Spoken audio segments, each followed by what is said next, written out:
না spicy chicken মশলা, আদা আর রসুনের পেস্ট, রেড চিলি পাউডার, পরিমাণ মতো নুন, হলুদ গুঁড়ো, কাশ্মীরি রেড চিলি পাউডার।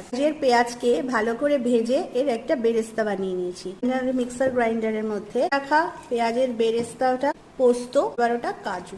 আমি 1 কাপ টক দই নিয়েছি, এর মধ্যে নিয়ে নিচ্ছি।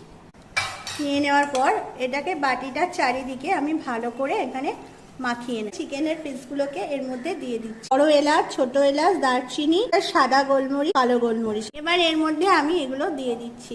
গ্যাসের উপর একটা এরকম হাঁড়ি বসিয়ে দিয়েছি। দিয়ে দিচ্ছি একটা প্যান, এর মধ্যে আস্তে করে বসিয়ে দিচ্ছি। লবঙ্গ দিয়ে দিচ্ছি, গোলমরিচ, তেজপাতা, পেঁয়াজ কুচি, ধনের গুঁড়ো, সামান্য পরিমাণে জিরের গুঁড়ো। যে মশলাটা বেঁচে গেছিল সেটা আমি দিয়ে দিচ্ছি। চিকেনটাকে আমি যে বেক করে নিয়েছিলাম দিয়ে দিচ্ছি। চিকেনটা স্টকটা বেরিয়েছিল, এবার আমি এটা এর মধ্যে দিয়ে